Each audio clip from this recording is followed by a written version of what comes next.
Ya. Halo Bapak Ibu, silakan bergabung kembali. Ya, Pak Amiruddin. Pak Amiruddin sehat ya? Alhamdulillah Pak. Lagi bawa mobil? Baru sudah salat asar di masjid sebentar Pak. Tadi kan Oh, ke iya, Bukit iya. Tinggi sama Bu Ratni ujian tatap muka. Oh, oke. Kebetulan di jalan dapat informasi, langsung saja kami ke Pasawu lewat sekali. Nah, jadi. Iya. Oke. Tapi soal udah dapat ya? Soal udah Pak. Ya, dia take home examination atau ujian dibawa pulang gitu. Iya. Tapi kok tulis tangan ya Pak? Tulis tangan ya? Tulis tangan perintahnya Pak. Enggak apa-apa. Supaya nampak tulisan tangan kita. Karena tulisan tangan itu juga mencerminkan pribadi juga, ya? Oh, bisa dilihat karakter dari tulisannya Pak. Iya. Tahu tulisannya besar-besar berarti orangnya show off ya. Kalau kecil-kecil menyembunyikan diri gitu ya. Oke. Kalau bawa mobil hati-hati Bapak. Sebenarnya kalau tidak dianjurkan bawa kuliah bawa mobil itu, hati-hati nanti kecelakaan. Iya, siap Pak. Nanti Pak. Baru sudah salat di Masjid Jami ini Pak. Oke, kita lanjutkan. Tadi adalah itu kita tuntaskan tadi perlu 5 menit ya mungkin. Habis itu kita masuk ke bab baru tentang motivasi ya. Jadi terakhir tentang kepuasan tadi. Kepuasan itu juga faktor utama membuat orang perilaku ya, seperti kesetiaan, komitmen ya. Mungkin juga kepatuhan dan sebagainya. Jadi job satisfaction in hand when ya. Akan puas apabila karyawan itu diberi challenging, menantang itu. Jadi membuat dia lebih bersemangat dan interest ya. Challenging dan interesting. Jadi ini teori motivasi ya. Orang-orang di-challenge, ada sebagian orang di-challenge itu adalah suatu yang membahagiakan ya, karena walaupun berat tapi membuat dia semangat itu. Tetapi jangan melelahkan gitu ya. Reward are equitable dan provide feedback. Jadi reward yang diberikan terutama finansial harus adil ini. Harus adil dan disediakan feedback, ada koreksi ya, ada masukan dari karyawan untuk organisasi ya, atau manajer. Lanjut. Ya, working condition match physical need and promote goal attainment. Jadi nggak apa-apa kita bahasa Inggris, itu gunanya Bapak Ibu mencatat. Tadi mungkin Bapak terjemahkan dengan bahasa Bapak sendiri. Working conditions match physical need. Ya. Jadi working condition ini mungkin fasilitas ya, layout ya, susunan dari alat-alat pekerja kita harus menyesuaikan kebutuhan fisik gitu. Ya, misal duduk kan kita juga diajar dulu di SD, SMP duduk, jangan membungkuk dan sebagainya. Mungkin alat-alat komputer pernah ya, radiasi mungkin juga gerakan-gerakan yang bisa cedera ya, terlalu banyak membungkuk dan sebagainya. Oke, benar. Tapi tadi ada salah ya. Oke. Jadi itu ya. Kemudian semuanya itu untuk mencapai tujuan. Kemudian efek various factor kelanjutan tadi, self esteem is high. Ya. Jadi kepuasan bila kita self esteem itu adalah harga diri ya. Kita dihargai ya. Nah, jadi manusia itu kan kebutuhannya dihargai. Bahwa manusia itu adalah semuanya penting. Seluruh elemen yang ada di dalam organisasi manusianya adalah penting. kemudian other hall similar view dan facilitate reward attainment ya.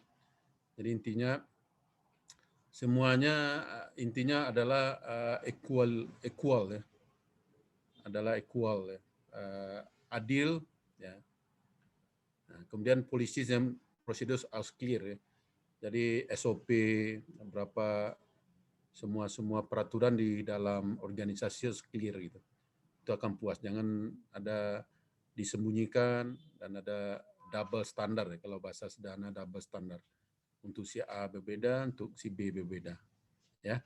Don't conflict dan add goal attainment. Jadi semuanya adalah untuk mencapai saya rasa cukup ini. Karena yang inti tadi perbedaan pribadi tadi yang tadi kita berbeda karena faktor identity, faktor fisik juga, faktor lingkungan juga, dan ada introvert, extrovert tadi ya. Ada yang big five factor tadi ya. Itu yang paling penting dalam perbedaan. Kita masuk selanjutnya. Bapak Ibu sudah buka video? Sinyal bermasalah? Ya, Pak Farul Anissa. Farul bekerja di mana? Bekerja di mana? Di usaha, Pak. Di rumah, Pak. Konveksi. Oh, bisnis ya. Punya anak buah ya? Bisnis kecilan, Pak. Kecil-kecilan ya. Gimana, Pak? Tapi punya anak buah banyak. Punya anak buah, anak jahit banyak. Enggak juga, Pak. Kalau sekarang 7-an, Pak. Nah, perbedaan individu itu ada ya? Anak buah itu berbeda-beda ya? Beda-beda cara nanganinya beda-beda, Pak. Ya. Apa menyebabnya mereka berbeda itu? Ya. Menurut pengamatan Fahrul lah.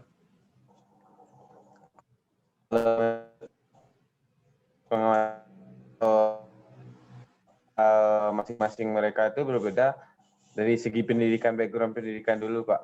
Karena ada yang sekolahnya cuma sampai SMP, SD, bahkan ada yang SMA gitu.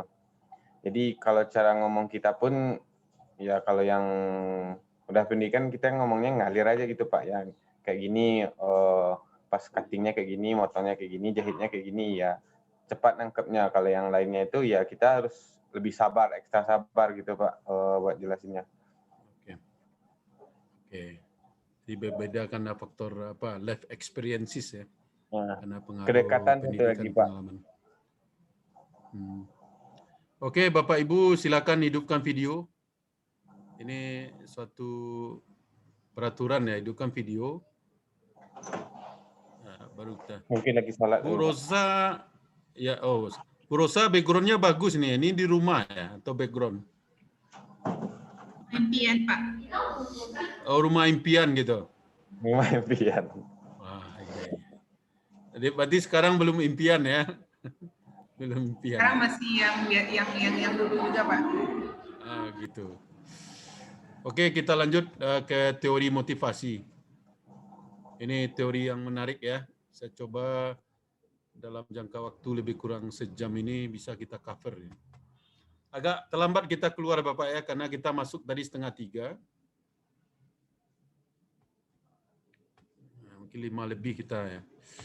Saya ingin ya. Pertanyaan saya sebelum masuk ke topik motivasi ini, Bapak Ibu sudah pernah mendapatkan ya teori-teori motivasi Bapak? Sudah belajar Pak Andra, Pak Ketua? Belum ya? Belum, Pak. Belum ya? Di pelatihan-pelatihan belum ya? Belum ya? Belum, Pak. Oke. Di konsep-konsep motivasi, yang pasti kalau saya memetakan ya, perilaku kita ini motivasi itu yang paling utama ya. Ya, terutama kinerja ya. Performance, prestasi, produktivitas ya. Motivasi adalah paling utama itu. Nah, kita berikan contoh ya. Jadi manajemen ini bersifat universal, bisa diterapkan dalam organisasi, bisa di dalam belajar ya. Anda menuntut ilmu di S2, di S1 dimanapun, yang membedakan prestasi seorang peserta didik, motivasi yang paling utama itu. Saya banyak pengalaman, sudah jadi dosen 30 tahun ya. S1 banyak itu. IPK yang bagus, lulus pada GOT ya, graduate on time, bisa tamat pada waktunya. Ya, jadi prestasi seseorang ditentukan ya, satu adalah motivasi ya, dua adalah ability, kemampuan. Kemudian ketiga bisa jadi sarana, ya, instrumen ya, sarana dan faktor lain lah ya dalam belajar, dalam menuntut ilmu. Ternyata banyak kisah saya lihat motivasi itu adalah yang paling utama. Jadi perkalian ya, performance sama dengan motivasi kali ability kali instrumen. Kalau belajar kita nanti di organisasi bisnis lain ya. Tetapi yang dua itu pasti. Ability, kemampuan ya, kemampuan anak-anak, terutama anak mahasiswa yang saya didik, termasuk Bapak Ibu mungkin. Kemampuan kita sama nih Pak, rata-rata sama. EQ kita di lokal ini sama ya. Saya rasa antara 110 sampai 120. Benar ya Bu Sandra ya? Nasib yang berbeda. Kita sesama, EQ kita sama tapi nasib berbeda ya. Nasib berbeda. Ya. Tapi pertanyaan kita kenapa IPK kita berbeda kalau kemampuan. EQ ya. Maksudnya kalau Ibu jenius, Bapak jenius, saya tidak berada di sini gitu. Saya mungkin udah kuliah di Harvard University, saya udah di UI atau apa ya, udah di luar negeri mungkin. Itu contoh. Kalau Bapak bodoh, saya bodoh, apa namanya itu Bu? Idiot ya, apa namanya? Ibu jadi ketua OSIS, ketua anak STM sekolahnya Pak. Di SPLB, apa Andra? Nah, Bapak jadi ketua OSIS langsung di situ. Ya kalau kita, jadi kita rata-rata tidak terlalu pintar, tidak terlalu bodoh rata-rata. Nah, itu saya lihat. Jadi yang membedakan instrumen misalnya, fasilitas, sarana, duit semuanya. Nah, terbukti anak orang kaya di UNAN itu prestasinya juga tidak bagus. Anak-anak direksi, anak-anak anggota dewan, ini oknum ya, sedokan semuanya. Saya punya joke, kalau ada yang bintang di kelas ya, terutama kelas internasional, saya joke saya gini, bisa namanya Nabila, bapaknya, ibunya guru ya. Saya suruh jawab itu, kok Bapak tahu? Karena Nabila telah mencerahkan kami, telah mencerahkan Bapak. Nah, kenapa saya tahu anak guru atau anak PNS ya? Itu yang jadi bintang di kelas saya lihat, anak guru, anak dosen, dan anak PNS. Berarti hidup sederhana. Anak guru dengan 5 anak, tahu aja kita ya. Ada ITB, ada IPB, tentu pas-pasan mobil. Jadi nyatanya fasilitas tidak menjamin orang itu sukses. Justru anak-anak yang kaya dimanjakan itu bermasalah. Ya. Motivasi ya. Motivasi clear itu. Karena kalau motivasi tinggi, kemampuan kita sama ya. Akhirnya kita mencari ilmu lebih giat dan sebagainya.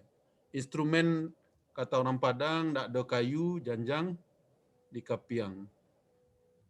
Tidak ada kayu, janjang di kapiang, tidak ada rotan, akar pun jadi. Ya. Nah, jangan sampai tidak ada pacar kawan pun jadi, nggak boleh. Ya nggak boleh Pak Andra ya.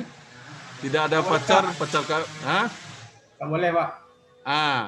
Tidak ada kayu, janjang di kapiang, tidak ada akar, tidak ada rotan, akar pun jadi. Tidak ada pacar teman pun jadi, jangan ya. Itu take over namanya ya. Nah, itu. Jadi clear sedikit ya bahwa motivasi itu memegang peranan penting ya. Banyak kisah-kisah yang inspiring kita ya bahwa motivasi itu sesuatu yang tidak mungkin menjadi mungkin. Oke, kita lanjut. Kita berikan definisi dulu. definisi motivasi proses yang menghasilkan intensitas ya, arah dan ketekunan individu dalam usaha untuk mencapai tujuan. Jadi ada intensitasnya, intensitas itu sering ya, ada arah dan ketekunan ya. Elemen kunci dari motivasi itu adalah intensitas, berapa keras usaha seseorang. Ya, arahnya tujuan yang menguntungkan organisasi. Jadi organisasi bisa, kelompok bisa, individu. Saya tambah boleh. Saya kalau doktor boleh menambahkan. Jadi tujuan individu, tujuan pribadi, tujuan kelompok dan organisasi harus sejalan, inline ya, atau house matching. Ketekunan berapa lama usaha seseorang. Jadi tekun ya, istiqomah ya, istiqomah, konsisten ya dalam itu. Jadi motivasi dalam arti lain dan yang saya pengetahuan saya juga motivasi itu adalah driven ya, Bapak catat ibunya, driven pendorong ya. Driven ya, mendorong kita untuk melakukan sesuatu.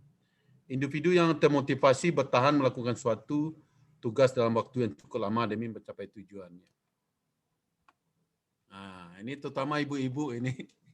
Ibu-ibu saya tanya itu, kenapa setia dengan pasangannya? Karena sudah dijanjikan surga ya kalau mendampingi suami ya Bu Roza ya.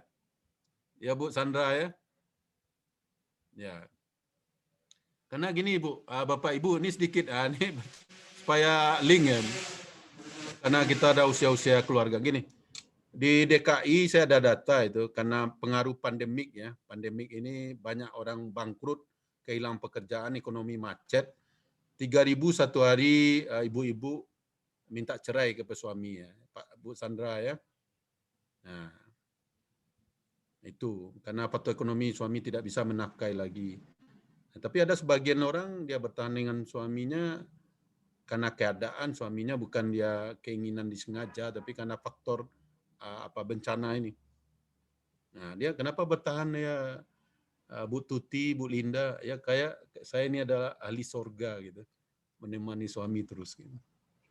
Dan suami kalau nganggur, Bu Sandra ya nganggur dan istri bekerja juga atau duit, boleh menginfak, bersedekah, berbuat baik ke suami. Nah, itu juga mengurangi tingkat perceraian bisa. Kalau suami nggak ada pekerjaan ya Pak Andra ya, nggak ada pekerjaan Pak Andra, karena kehilangan pekerjaan, bisnis, boleh istri berinfak, berbuat baik itu. Kalau memang dia niatnya baik, tidak disengaja. Tapi ibu-ibu di kota tidak mau pandang itu. Kalau Anda tidak ada duit, abang disayang. Tidak ada duit, abang Ditendang, Pak. Pak Rul. Pak Rul kalimatnya menjiwai. Nah, itu Belajar dari senior, Pak. ya. Senior yang ngajarin, Pak. Nah, jadi itu tadi bahwa motivasi seorang itu luar biasa, ada itu yang sampai suaminya stroke, ya, dia bertahan, tidak ada duit, bertahan berpuluh tahun atau berapa tahun. Saya tanya kenapa ibu bertahan ini? Karena ini adalah motivasi saya untuk sebagai ahli surga ya. Wah. Nah, itu kan kalau tidak motivasi masuk surga nggak kuat itu kalau hanya materi atau dunia ya. Nah, itu salah satu motivasi itu membuat sesuatu daya tahan gitu. Kita lanjut. Nah, ini satu ibu catat Bapak teori-teori motivasi yang paling utama nih Pak ya. Mungkin teori Maslow satu ya, teori motivasi, teori Maslow. Jadi teori motivasi itu ada dua Pak ya. Ada namanya teori konten teori namanya. Konten teori itu teori isi. Itu catat itu biasanya teori kebutuhan. Nah, ini salah satunya. Kemudian satu teori proses ya. Bahwa motivasi itu tumbuh karena proses tadi.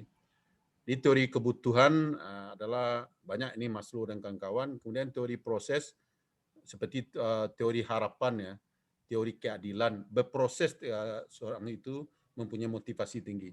Karena dilihatnya organisasi adil, dia termotivasi. Karena proses keadilan itu adalah suatu proses. Karena harapan, karena dia lakukan ini, kemudian dia naik pangkat, gajinya naik misalnya. Itu adalah teori proses. Motivasi juga proses gitu.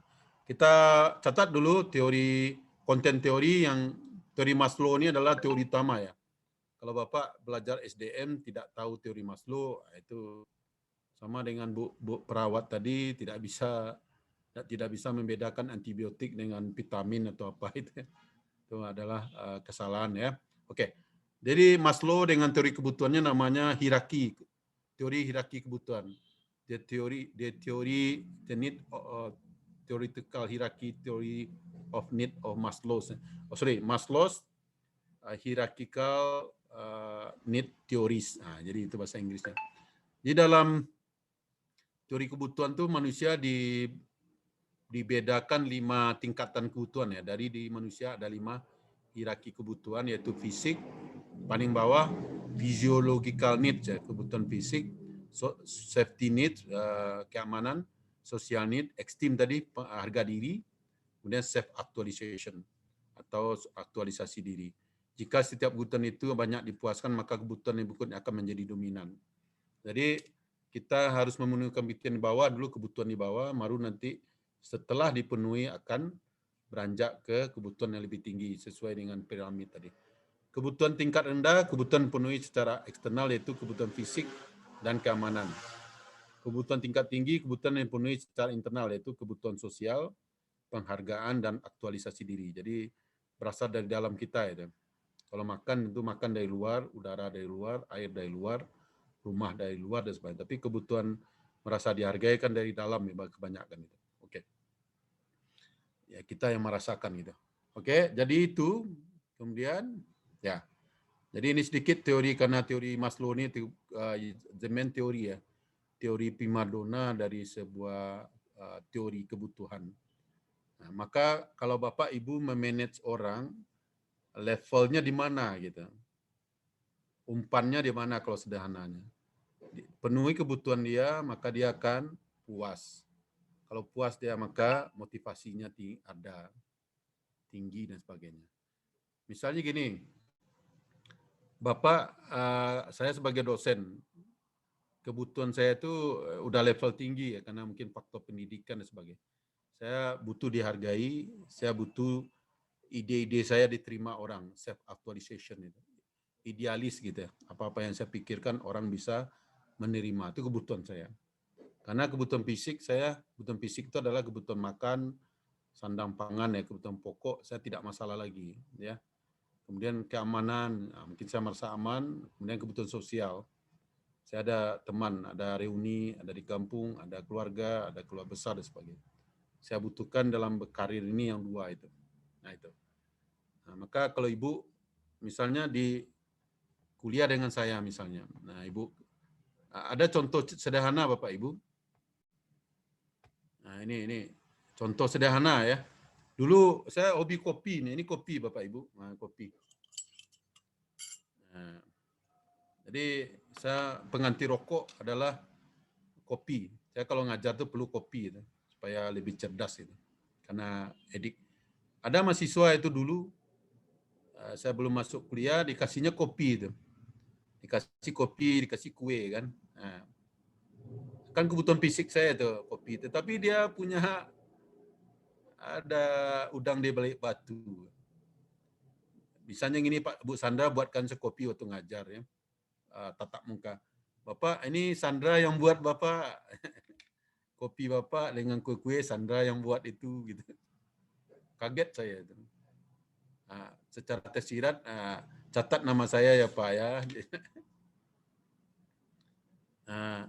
Akhirnya saya marah itu, Ibu nak tulus ya ngasih kopi saya.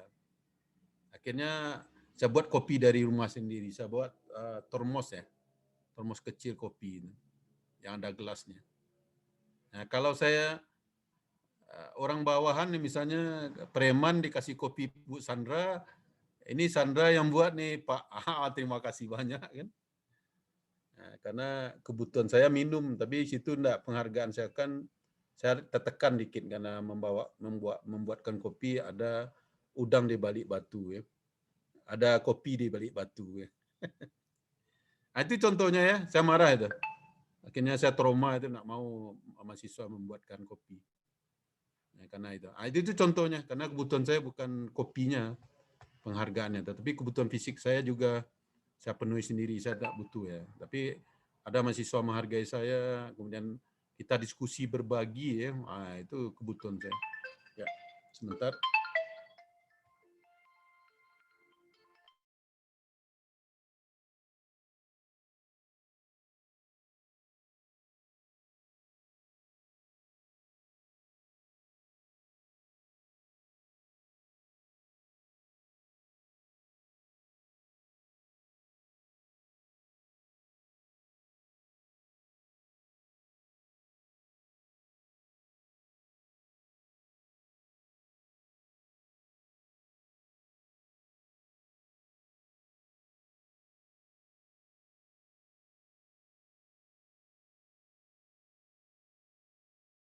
Oke, nah itu ya Bapak Ibu, contohnya itu. Jadi Bapak Ibu mungkin levelnya udah kebutuhan sosial, kebutuhan dihargai, dan kebutuhan aktualisasi diri ya. Itu teori Maslow. Ya, maka kita memanage orang lihat levelnya. Makin banyak ya low class orang itu uneducated ya, orang tidak berpendidikan, income rendah, buruh-buruh itu mungkin itu sebabnya dia demo karena gaji kurang dan sebagainya. Bahkan kalau saya terbalik gitu, kalau dosen-dosen, profesor misalnya, ibu undang daerah narasumber, nah, jangan kadang dikasih honor, dia pulangkan honornya itu. Tapi ibu hargai dia, ibu hargai jemput dia dan sebagainya, dilayani dengan baik, kasih minum dan sebagainya, di foto-foto dan sebagainya, masuk medsos misalnya, itu kebahagiaan dia gitu. Walaupun tidak dikasih honor gitu. Ya. Kita lanjut ya. Kemudian teori XY ya, ini juga. Nah, jadi sebenarnya gini, Bu, cara filosofinya teori kebutuhan ini hampir sama karena ada yang di bawah, kebutuhan di bawah, ada kebutuhan atas, bawah, kebutuhan bawah itu kebutuhan fisik tadi, keamanan. Maka tadi adalah Maslow, sekarang adalah Douglas ya, McGregor atau teori XY, X dan Y ya. Nah, itu tadi. Kalau teori X, Bapak Ibu belajar itu, ya mungkin sudah. Teori X ini diasumsikan karyawan itu tidak menyukai pekerjaan, kurang berambisi, menghindari tanggung jawab, dan harus diarahkan dan dipaksa ya untuk berprestasi.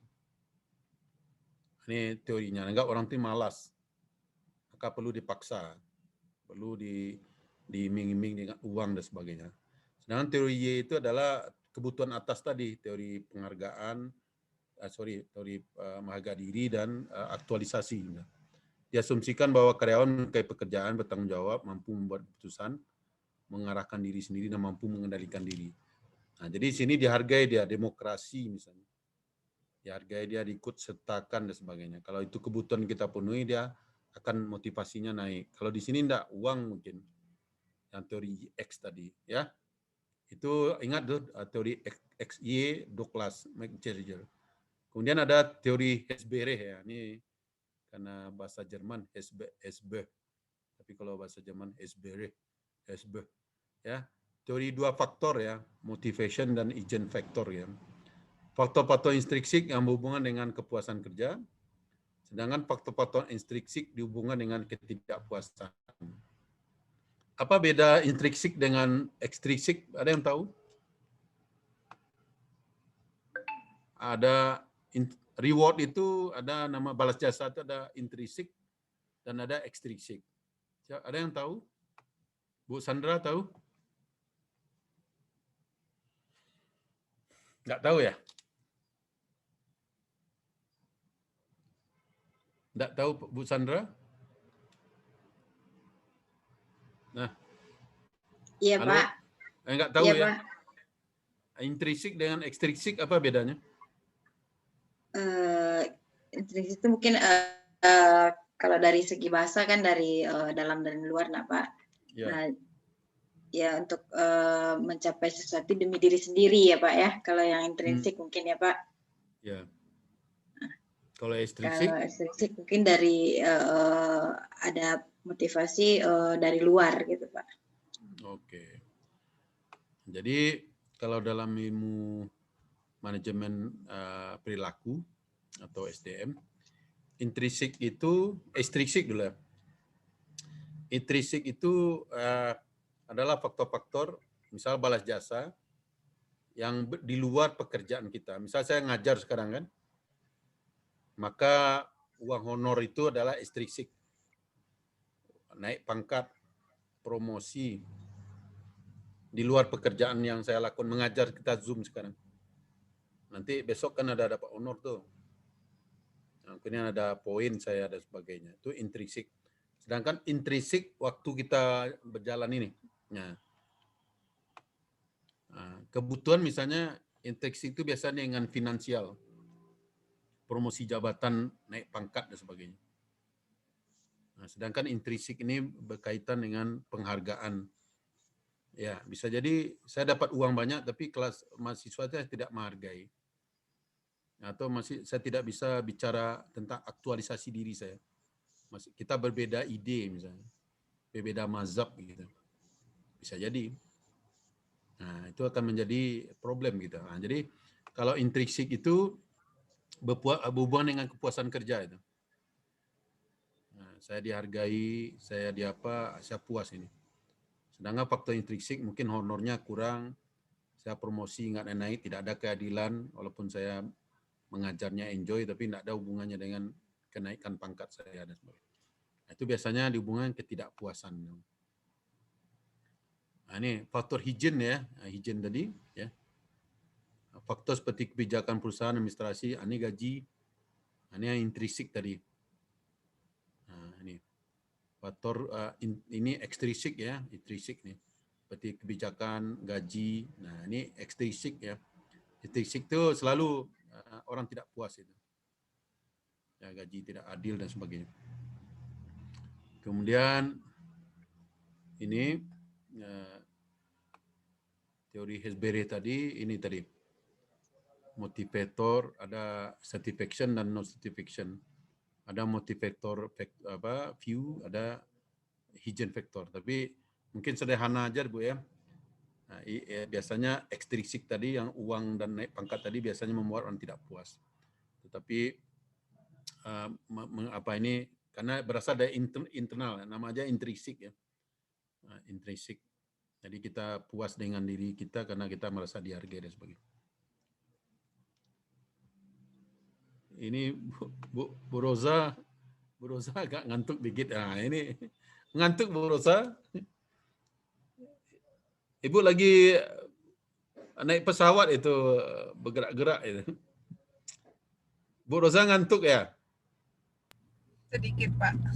Sedikit ya. Pak Andra ini anak STM nanti ngantuk Ibu di apanya nanti. Ya Pak Andra, itu sebabnya kenapa saya kalau ngajar tuh bercanda itu Pak. Itu salah satunya itu. Jadi saya punya konsep 10 seharusnya 10 yang teori yang saya harus sampaikan. Tapi kalau saya paksakan 10 saya sampaikan secara maraton, kemampuan Bapak bisa mendapat 4. Karena Bu Rosa aja udah minumkan multivitamin, bulan baru, ya yang sudah kasih nafkah masih mengantuk kan. Akhirnya punya pendapat saya, teori 10 harus disampaikan. Kita interaktif, kita humor, bercanda, curhat. Insya Allah 5 dapat teori itu. Mana bagus? Bapak saya paksa serius, tapi 4 ya, dengan konsekuensi jerawat muncul karena boring, ya gigi sakit, mengantuk. Ya Pak Andra ya. Nah, tetapi Bapak dapat 5 gembira, imunitas naik, bisa curhatan, bisa anak STM berkunjung ke perawatan. Gitu. Nah itu. Nah, ini terbukti Bu Rosa ngantuk ya. Saya ada pengalaman. Jadi jangan saya salahkan, Bapak ini banyak bercanda, banyak interaktif itu. Saya tahu. Karena berapapun hebatnya narasumber ya, kemampuan kita itu fokus 15 menit. Ada life cycle namanya. Awal-awal oke, semangat, tapi udah sampai puncak 15 menit, dipaksakan dia akan turun itu. Turun sampai negatif ngantuk, mah kambuh, sakit gigi, ya, jerawat muncul, sariawan, kayak gejala sariawan gitu. Nah itu. Nah maka kalau ibu narasumber maka perlu recycle, teman. Di puncak itu kita recycle, naikkan lagi. Itu dengan cara humor interaktif, curhat atau cerita aktual gitu. Ya, nah ini Bu Rosa, Ibu goyang-goyang kenapa itu di atas mobil ya? Bu, Ya Pak, di mobil Ibu ya? dari Lubuk Pasung ke Bukit Tinggi yang sama Bu Ratmi ternyata tak jadi kan Pak.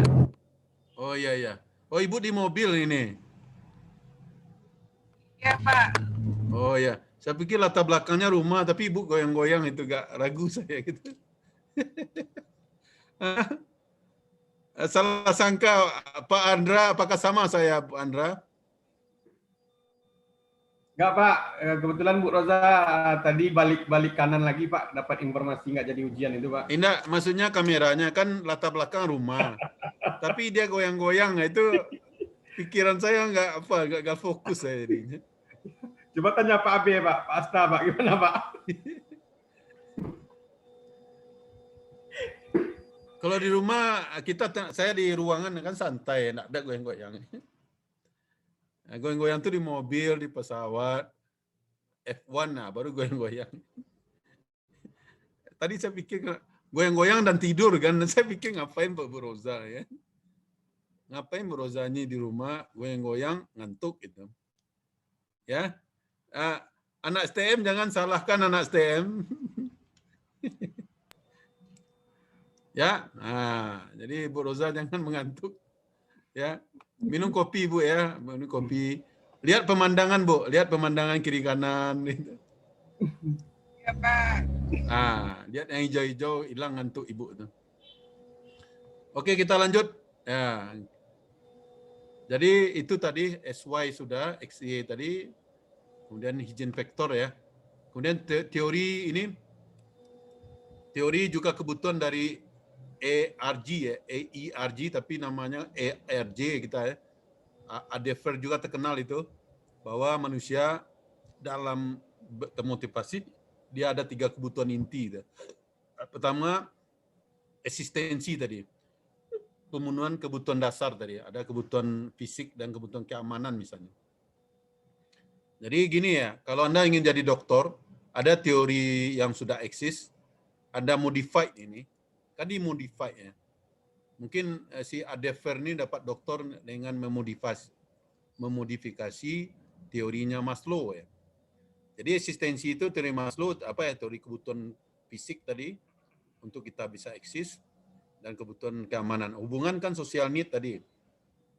Nah, kemudian pertumbuhan tadi terminologi sama dengan penghargaan dan aktualisasi diri. Nah, jadi diubah aja terminologinya jadi 3 tadi 5 ya. Nah, gitu. Konsep lebih dari suatu kebutuhan dapat beroperasi pada saat yang bersamaan.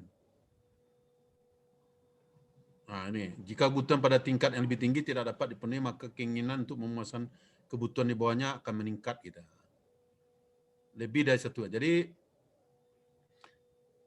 Maslow tadi ada kelemahannya bahwa kita memenuhi kebutuhan itu berjenjang ya. Nah, ini. Jadi teori-teori pakar itu ada kelemahan semua, Pak. Hanya Al-Quran yang Wahyu itu tidak ada kelemahan, tidak ada revisi. Ini ternyata kebutuhan menurut Maslow itu harus penuhi dulu kebutuhan fisik. Setelah kita penuhi ke fisik, kita udah puas, baru ingin aman kita. Baru kebutuhan sosial. Betul itu. Kalau orang lapar, nak makan, nak minum, nak ada rumah, orang bisa merampok. Hilang kebutuhan keamanannya. Tidak ada teman dia karena dia pencuri. Tidak ada harga diri dan sebagainya. Tapi kalau sudah aman baru ya naik ke atas. Nah, ternyata teori itu ada kelemahan. Bisa jadi orang dalam satu action bisa memenuhi kelima kebutuhan itu. Tidak harus berjenjang, ini penuhi dulu bertahap itu. Ya, teori Maslow itu ada kelemahannya. Misal gini, saya ngajar ini, saat mengajar 5 kebutuhan Maslow ini terpenuhi. Nah, saya butuh minum ya, ada minum. Kebutuhan fisik itu untuk survive kita supaya tidak mati. Ada udara, ya, ada makan. Saya ada makan tadi, ada ini pisang dan sebagainya di sekitar saya. Kemudian saya aman. Kalau Bapak ganggu saya, ada keamanan kita, security kita. Kemudian ini kita kebutuhan sosial dengan Pak Asta. Dengan Pak Andra ini merasa teman ini. Kalau Farul tuh adik. Kalau Pak Ibu Sandra dengan Rosa ini perawat. Ini tetangga kita anak STM ya Pak ya. Nah, kemudian saya Bapak hargai. Kalau Bapak tidak, itu sebabnya saya menghargai Bapak. Ini ada kelas dewasa. Kalau saya menghargai Bapak, maka Bapak juga menghargai saya. Kemudian saya dalam mengajar ada idealis kita, ide-ide saya, prinsip-prinsip hidup saya sampaikan.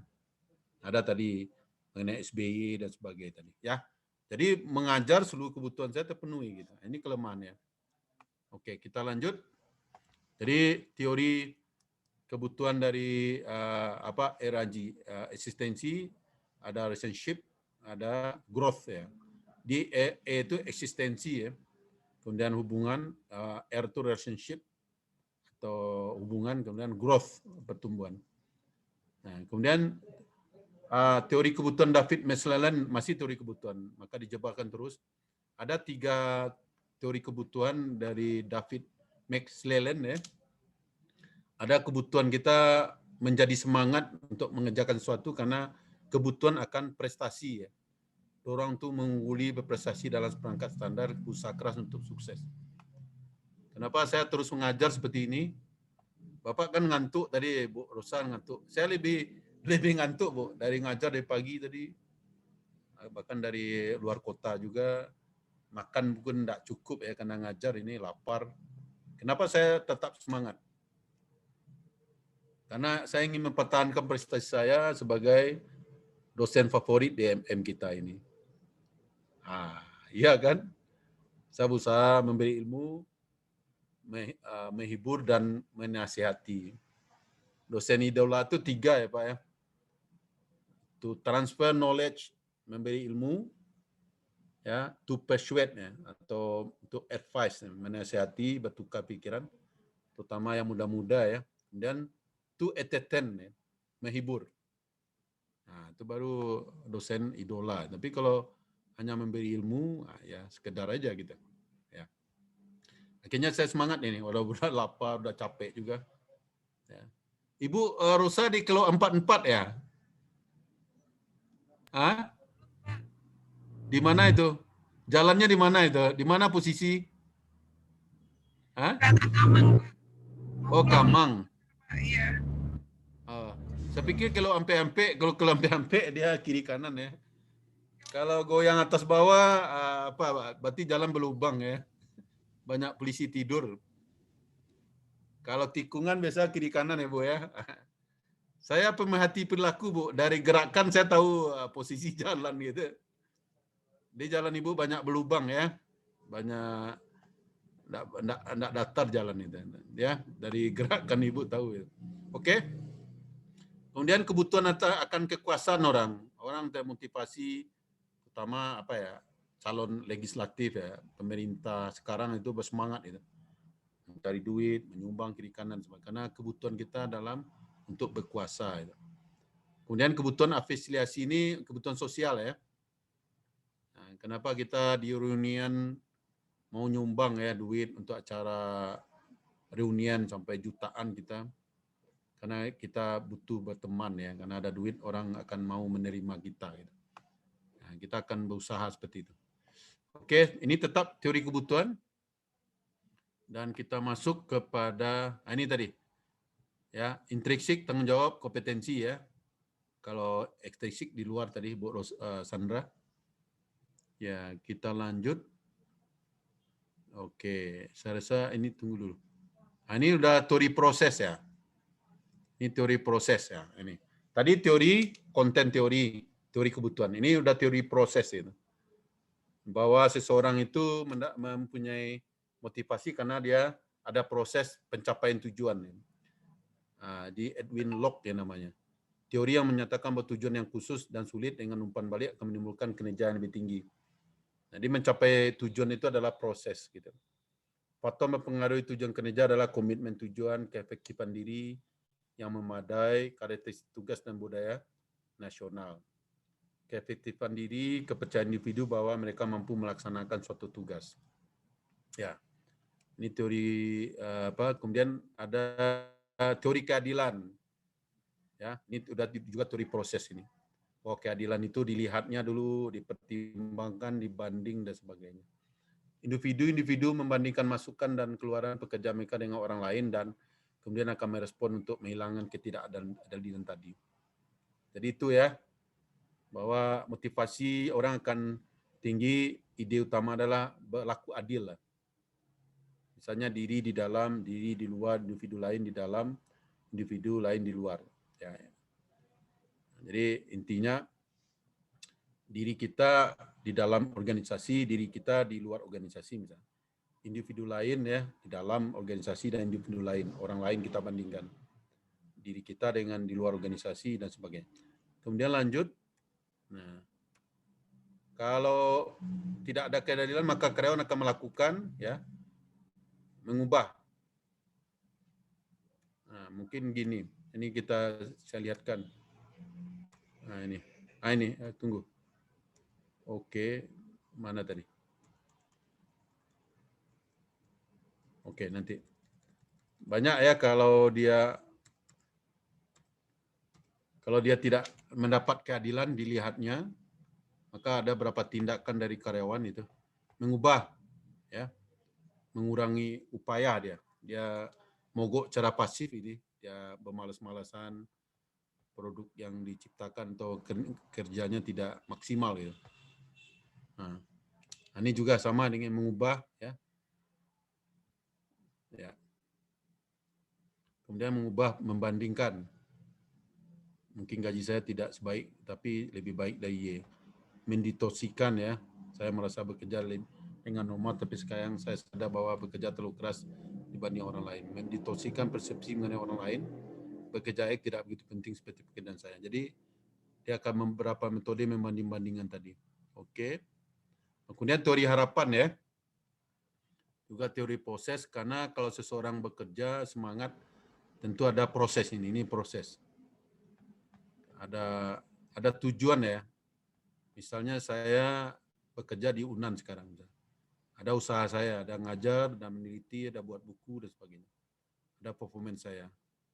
Maka ada poin-poin yang saya dapat, ya poin-poin, gaji, remun dan sebagainya. Tujuan saya ada ya, gaji saya bagus, kemudian ada jangka panjang saya menjadi guru besar atau profesor gitu. Nah, jadi ada harapan di sini. Saya melakukan apa yang saya lakukan sekarang, saya akan mendapat tujuan terakhir dari sebuah karir. Nah, ini tadi Bapak Ibu. Ya. Kalau kuliah tadi saya bahas ini rumusnya. Performance adalah fungsi dari ability, motivasi dan opportunity, kesempatan panggung. Gitu. Kalau di karyawan ya, nah ini diberi kesempatan orang untuk menduduki jabatan, motivasi dan kemampuan. Tapi kalau mahasiswa ini instrumen ya, sarana, uang dan sebagainya. Ya. Jadi perkalian Pak, ya. Kalau 0 ya, kalau 0 1 maka hasilnya 0 ya. Itu sebabnya ability kita nggak mungkin 0 ya. Ya. Kesempatan ada. Kalau di mahasiswa ini adalah instrumen ada. Nah, tapi motivasi kita ada 0 ya. Semangat kita ada 0 ya. Pak Asta, ada 0 semangat kita ya. Motivasi kita ada 0 ya. Ada Pak. Ada ya. Ada Pak. Bahkan negatif, kenapa ya? Iya Pak. Nah, kita bekerja negatif ada, rendah 0 ada. Titik seperti orang-orang apa ya, udah depresi. Frustasi ya, frustasi. Orang frustasi nggak ada ya. Tapi biasanya itu tadi bahwa ability nggak ada 0 gitu. Anda bekerja nggak mungkin 0 itu orang udah mati atau orang idiot, ya. Orang koma ya. Kemudian kita ada sarana gitu. Kalau opportunity ada peluang lah kita. Nah, tapi itulah tadi bahwa motivasi tadi saya menggambarkan itu yang paling penting. Ya. Kita lanjut. Nah, ada nilai sikap dan kepuasan kerja. Di sini ada pertanyaan. Silakan bertanya Bapak Ibu. Ya, ada bertanya?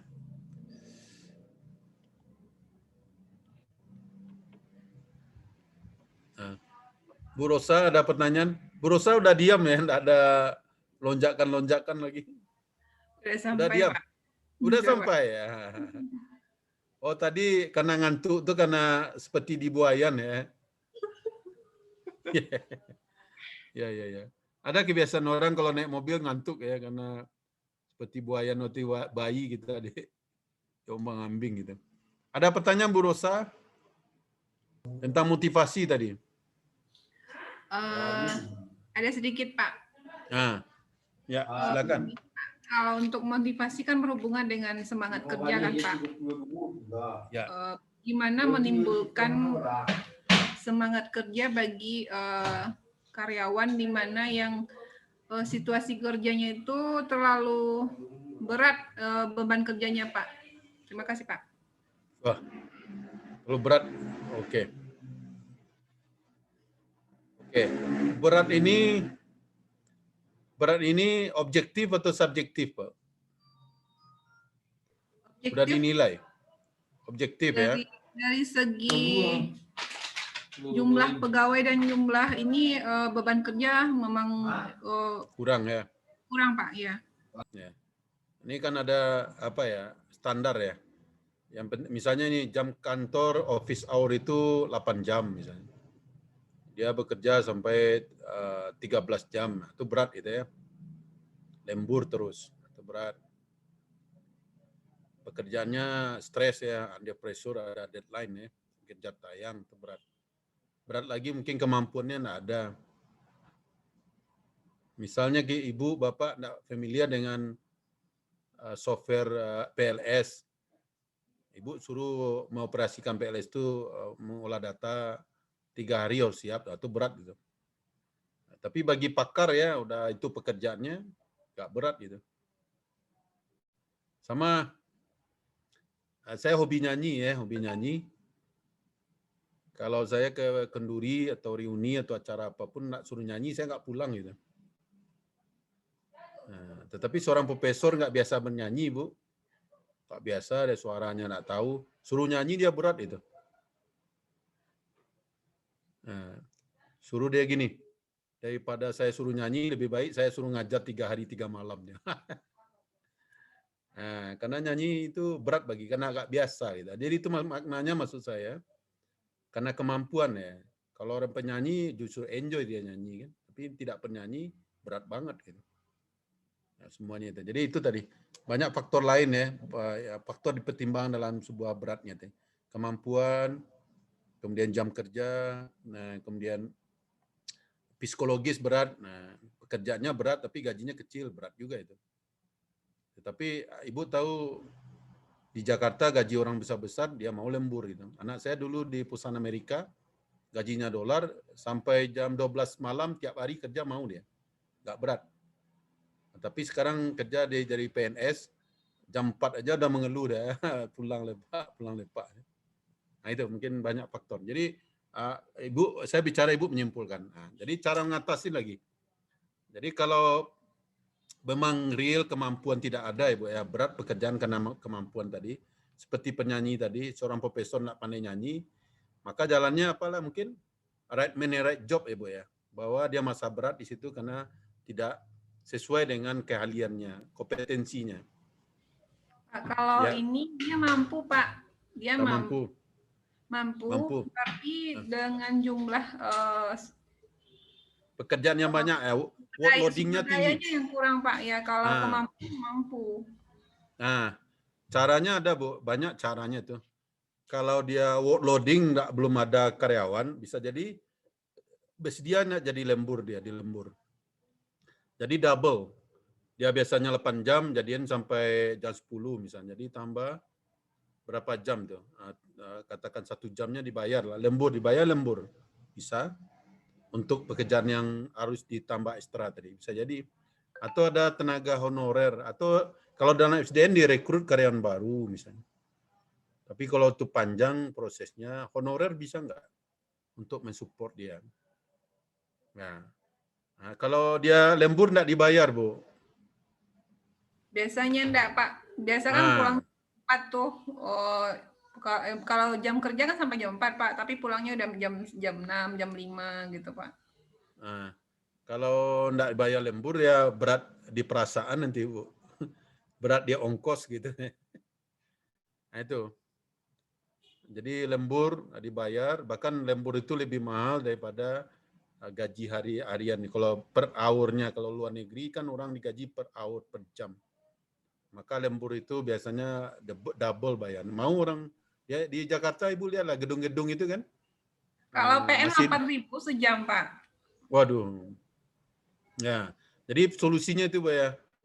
Kalau memang workloading-nya tinggi, fokus, bisa jadi lembur dia dengan kompensasi yang memadai, atau cari honorer mensupport dia, atau rekrut karyawan baru. Nah itu. Sebab nanti kalau tidak di atas itu, dampaknya ada nanti.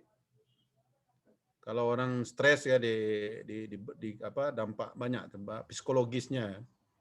Orang stres nanti dampak terhadap perilakunya nanti, dia marah-marah, dibawa ke rumah nanti itu dampak keluarga. Jadi ada work-life balance. Pekerjaan yang berat di kantor dibawa ke rumah nanti. Di rumah marah-marah ya, yang berang saya ada yo barekna di kantor kerja. Marah terus itu ada itu karena beban kan. Jadi itu dalam manajemen harus imbang tuh. Kita kan terbalik di kantor, ingat suami apa tuh berang-berang Pak, anak-anak STM coba ingat ini. Saya dulu waktu Pak Boy itu berang-berang saja, apa dian saja sedang cakap ibu mati. Karena kita lihat dia dengan ibunya habis berantem kan. Kita dimarah-marah itu Pak Andra, betul ya? Diam saya wak di mudo, diam saya lah Pak sedang cakap ibu, diam saya lah. Nah itu kadang masalah rumah tangga dibawa ke kantor. Nah nanti di kantor, di rumah tangga bawa urusan kantor. Marah-marah di kantor, di rumah kan karena apa Andra tuh marah-marah saya orang rumah jadi pelatihan, ada juga itu. Lagi panas. Jadi kalau tidak diatasi banyak tuh Bu, akan menurunnya fokus stres itu kan. Saya juga mengajar manajemen stres gitu.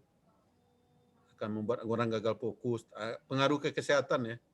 Bisa tekan darah tinggi, jantung, kurang tidur. Kalau sosial bisa jadi agresif ya. Pada ibu orang kesehatan tuh tahu pada level tertentu perilaku yang tidak terkontrol atau penyimpangan terjadi nanti. Agresif dan sebagainya. Atau menarik diri tadi, mengisolasi diri, dia nak mau bekerja lagi. Karena workloading tadi Bu. Nah, bahkan di Jepang saya pernah cerita orang bunuh diri karena workloading tadi. Workloading itu karena sudah penelitian itu sudah berabad-abad bahwa jam kerja itu normalnya 8 jam Bu. 8 jam itu. Sepakat UN atau PBB, ILO lah, International Labour Organization itu. 8 jam kerja kita. Jadi di atas itu kalau tidak ada pengimbangannya akan jadi kerusakan.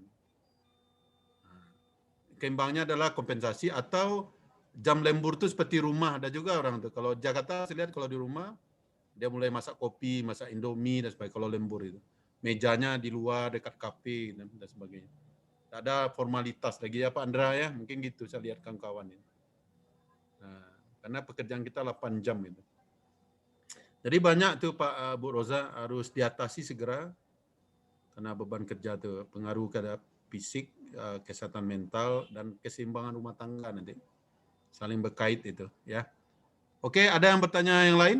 Karena untuk teori motivasi sudah tuntas sebenarnya, tapi ini adalah bonus terhadap nilai. Anak STM ada yang bertanya anak STM. Cukup Pak. Anak STM Pak Pandra ya. Oke. Saya coba dikit ya karena 10 menit lah. 5 menit membahas ini. Ada bonus ini nilai misalnya. Bahwa perilaku kita juga dipengaruhi oleh nilai misalnya.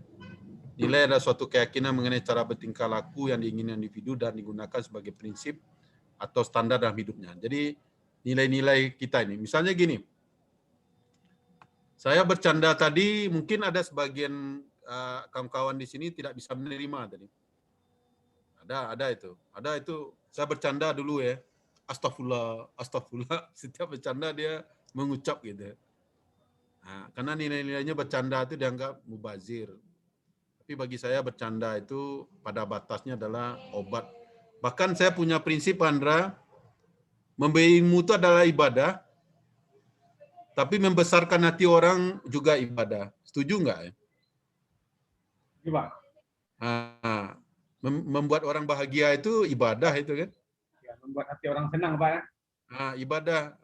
Itu sebabnya saya ngajar beri ilmu juga bahagiakan. Nah, senyum aja ibadah kan? Sedekah kan? Nah, akhirnya saya senyum ke Pak Bu Sandra, Bu Roza, anak-anak STM. Nah, ini sedekah ini sedekah. Ibu nggak ada duit, nah senyum aja ke orang-orang itu sedekah kan? Halo, iya kan? Udah sama nilai sedekah. Ya. Nah, kemudian kenapa saya belajar apa Bapak Ibu pantun? Nah, karena pantun itu selalu saya baca itu, saya dibilang cakep itu. Ah, cakep. Kalau walaupun saya udah jelek ya cakep. Ah, coba saya tes itu. Apa ya? Contohnya nih. Burung nuri, burung dara. Terbang tinggi di awan. Mari kita rayakan. Ah, cakep kan? Ah, Bu Rosa bilang saya cakep. Dari tadi nggak ada bilang saya cakep kan? Ah, jadi Pak Andra anak STM kalau merasa kurang cakep belajarlah pantun. Kita akan dipuji oleh ibu-ibu. Burung nuri, burung dara, terbang tinggi di atas awan, cakep. Marilah kita menikmati hari raya, saling bermaaf-maafan. Ah, cakep kan? Ah, ya Pak Asta, belajar pantun Pak Asta, anak-anak muda sekarang. Ya Pak. Kita akan bilang cakep ya, walaupun kita cakep kita dipertanyakan itu, tapi dia akan spontan mengatakan cakep, cakep. Ya, jadi itu. Jadi kayak saya bercanda tadi, mungkin ada orang nggak suka, tapi niat saya ikhlas untuk membahagiakan. Ada canda tadi mungkin salah persepsi tadi dan sebagainya. Ya, sistem nilai suatu tingkatan berdasarkan peringkat nilai seseorang individu dalam hal intensitasnya. Jadi nilai-nilai itu sering kenapa saya seperti ini? Karena open minded ya. Saya ada intensitas saya bercanda ini tinggi.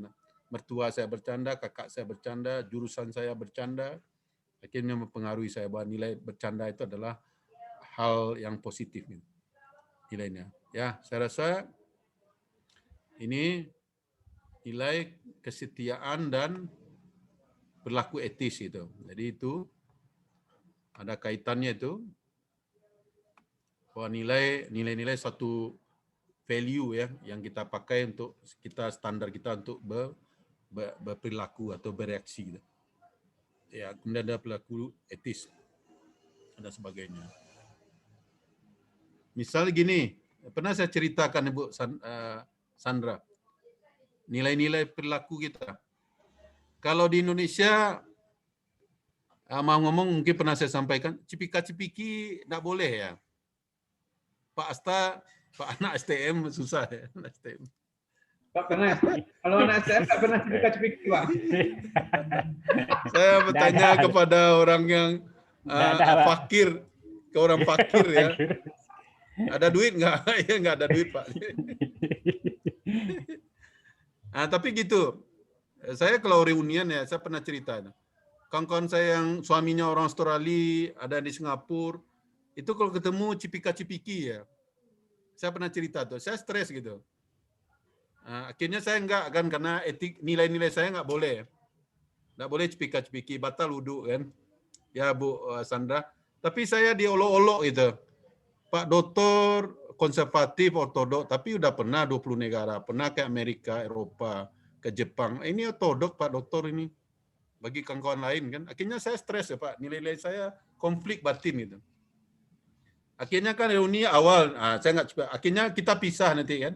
Mau pisah sorean. Akhirnya karena saya diolok-olok ortodok, konservatif, kolot, alay, saya paksakan Pak. Saya paksakan untuk cipika-cipiki itu. Tapi saya pilih Pak, kalau yang terawat, yang masih terawat mau. Kalau enggak terawat saya batal wudhu. Akhirnya itu jalan tengah Pak. Jadi kau nilai mantap Pak Doto, baru modern gitu. Tapi saya akhirnya nggak mau, akhirnya banyak masalah lah muncul. Akhirnya kalau bubar saya ke WC dulu lah. Ada kawan yang berpikir seperti itu, kan nilai ya Bu ya. Ya Bu Sandra cipika-cipiki nggak boleh ya? Enggak, Pak. Enggak murim. Anak murim. Tapi Ibu ketemu kawan-kawan yang suaminya orang luar negeri, Ibu dibilang alay gitu. Iya. Itu nilai tadi. Nilai. Bagi kita tidak etis kan? Ya, kalau istri saya dicipika-cipiki sama orang, marah saya. Cipika sama ada yang punya bapak kan ada masak sama istri saya gitu. Tapi luar negeri enggak masalah. Itulah salah satu perilaku etis yang ekstrim tadi. Ya, enggak boleh. Kalau luar negeri Ibu justru kita dansa, istri teman kita ajak dansa, itu penghargaan itu. Ada itu. Sebabnya anak saya kalau kerja di Kemenlu itu saya stres nanti. Di Kemenlu diajar itu minum alkohol, dansa itu. Kalau saya marah istri kita dibawa dansa, istri awak salah. Jadi anak puwe je istri awak, istri ambo dibawa dansa. Di luar negeri itu penghargaan. Ya, bahwa mengajak istri teman dansa, yuk sekedar dansa, iya sekedar dansa, tapi strum itu listrik itu mengalir nanti kan dari dansa-dansa tadi. Ya anak STM kan ada listrik ya. Ada listrik. Ya. Itu contohnya ya, nilai-nilai ekstrim adalah bersifat budaya dan subjektif itu. Tapi kita tidak boleh langgar, akan tidak etis kita kalau melanggar nilai tadi. Saya rasa cukup ya, tadi sudah ada ini ya, ada komponen kognitif, ada afektif. Kognitif adalah pengetahuan, efektif adalah perasaan, komponen perilaku sikap ya. Tadi mungkin saya sudah sampaikan tadi. Kepuasan kerja sudah tadi. Ya, saya rasa cukup ya. Terakhir, ada pertanyaan dari siapa nak muncul-muncul ini? Pak Rahmat, silakan. Muhammad Iksan. Kalau videonya, Bu Rosa aja goyang-goyang hadir ya, goyang-goyang. Ini memang cukup Pak. Cukup ya. Videonya nak bisa Pak. Anak STM bergabung kita Pak. Kita rata-rata anak STM di sini. Nggak ada bunganya gitu. Wah ini Rahmat ya. Oke. Pak Rahmat cukup ya. Oke. Iksan tadi, Iksan ya. Oke. Kalau tidak ada di foto nih Pak Andra, foto ini dokumen bagi saya. Kita ada grup ya Pak Andra? Ada Pak. Ini kirim nanti ke grup kita. Kita ada berapa nih? 8 orang sekarang. Anggota kita berapa Pak Andra? Ada 11 ya? 11 orang Pak. Cuman yang aktif 10 atau 9 ini Pak. Oke. Berarti ada yang absen 2 orang. Silakan difoto. Supaya anak-anak STM juga berbangga ada bunga-bunga di sini. Pak, saya pikir Pak Iksan buka baju tadi. Pak Iksan, Pak Iksan jangan itu prank ya. Saya pikir tadi Bapak buka baju. Itu blunder gitu ya. Wah ya Allah. Oh, warna kaos Bapak mirip kulit Bapak. Jangan memancing anak STM nih Pak. Anak STM. Oke. Saya pikir Bapak buka baju tadi. Itu blunder ya, kalau menampakkan aurat. Ini kita aurat nggak boleh dinampakkan. Silakan Pak Andra. Ya Pak. Di foto. Foto 1, 2, 3. Udah Pak. Ya. Kirim maka PowerPoint yang 2 tadi saya akan share Pak ya. Ya. Supaya di grup Pak udah ada muncul di atas. Saya udah jadi anggota ya. Sudah Pak. Saya share 2 poin tadi tentang motivasi 1 dan tadi ada pengantar ya. Oke, sampai jumpa Bapak Ibu. Ya Pak. Ya Bapak. Ya, saya tutup dengan pantun. Ya, kalau ada ranting yang patah, jangan letakkan pada dahannya. Cakep ya. Puji diri sendiri ya. Kalau lupa, Pak. Hah? Bu Rosa lupa bilang cakep Pak. Ya. Saya ulang lagi. Kalau ada ranting yang patah, jangan letakkan pada dahannya. Cakep. Ibu ikhlas atau terpaksa itu, Bu? Ya. Ibu karena di-notice ya. Di-notice. Ya, kalau ada saya yang salah, mohon saya dimaafkan gitu ya. Sama-sama, Pak. Sama, Pak. Kita sudahi dengan alhamdulillah. Assalamualaikum warahmatullahi wabarakatuh. Waalaikumsalam. Selamat berlibur. Waalaikumsalam warahmatullahi wabarakatuh. Terima kasih, Pak.